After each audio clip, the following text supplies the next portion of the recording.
Yo, yo, yo. Rono Mix Vlog in the house. Magandang araw mga kalingap. Kumusta po kayong lahat? Ngayon ay may napakagandang balita na naman tayong pag-uusapan tungkol sa isa sa mga mahal nating personality sa Team Kalingap na si Venzy. Dahil makikita natin ngayon ang isang napakagandang halimbawa ng bayanihan, malasakit, at mabilis na aksyon mula kay Kuya Val Santos Matubang. Mga kalingap, hindi na nagpatumpik-tumpik pa si Kuya Val dahil agad niyang pinaaksyonan ang pagpapalit ng bubong ng bahay nila Venzy, at makikita nga sa mga larawan at video na talagang ginagawa na ang pagpapalit ng bubong. Kaya naman maraming supporters ang sobrang natuwa at labis ang pasasalamat kay Kuya Val dahil sa kanyang kabutihang loob. Pero bago natin pag-usapan ang lahat ng detalye, kung bago ka lang sa channel na ito, please subscribe sa Ronyo Mix Vlog, like this video, at pindutin ang notification bell para lagi kang updated sa mga ganitong kwento na nagbibigay inspirasyon. At huwag po nating kalimutang suportahan palagi ang ama ng Kalingap Kuya Val Santos Matubang, Ate Edna Vlogs, at Kalingap Rab, Kalingap Reactors, Kalingap Partners. Kay boys at suportahan din po natin ang lahat ng mga charity vloggers sa buong Pilipinas na walang sawang tumutulong sa mga kababayan nating mahihirap at nangangailangan ng tulong. Maraming salamat po.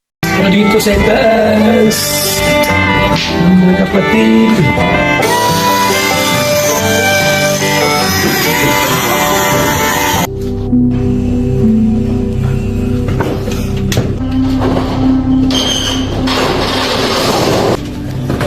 Ano? Wala nang tulo yan? Mataas na oh. Diretso na pati. Diretso na oh. Oh? Uba na oh. Tubig. Tubig na lang. Wala mo kami kaya.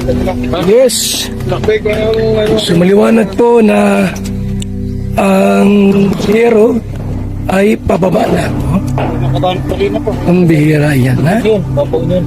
Matibay eh. Takbo na naman. Apa? Ipabuwan ako wala dito. Ayos ka. Huwag kang ganyan, Berador. Yung init ng ulo ko, Berador. Baka ikaw ang mapagmemalingan. Yes, okay. Maganda na po at diretso na po yung wala ng tulo yan. Ha? Wala ng tulo yan mga kapatid.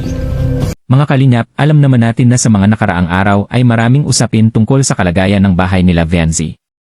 Makikita sa mga larawan at video na ang bubong ng kanilang bahay ay kailangan na talagang palitan, dahil nagkaroon nga ng maraming tulo loob ng bahay nila at hindi na ito ganoon katibay at maaaring maging delikado, lalo na kapag umulan o may malakas na hangin. At dito pumasok ang napakagandang balita. Dahil agad umaksyon si Kuya Val Santos Matubang para matulungan si Venzy at ang kanyang pamilya. Hindi na ito pinatagal pa. Makikita sa mga update na talagang may mga tao nang nagtatrabaho para palitan ang bubong ng kanilang bahay at mas matibay na materyales ang ginagamit upang mas maging ligtas ang kanilang tirahan. At syempre, nang makita ito ng mga supporters, talagang bumuhos ang saya at pasasalamat sa comment section. Mga kalingap, makikita natin sa mga reactions ng mga tao na talagang maraming natuwa sa ginawa ni Kuya Val. May mga nagsasabi na, "Salamat Kuya Val sa malasakit mo kay Venzy. Napakabuti talaga ng puso niyo. Hindi niyo pinabayaan si Venzy." At alam niyo mga kalingap, kapag ganitong klaseng balita ang naririnig natin, talagang nakakagaan ng puso dahil makikita natin na sa mundo ngayon na puno ng intriga at bashers. Meron pa ring mga taong handang tumulong ng walang hinihinging kapalit. Para sa akin mga kalingap, napakagandang halimbawa ng ginawa ni Kuya Val. Dahil minsan, ang isang simpleng aksyon ng pagtulong ay maaaring magbigay ng malaking pagbabago sa buhay ng isang pamilya.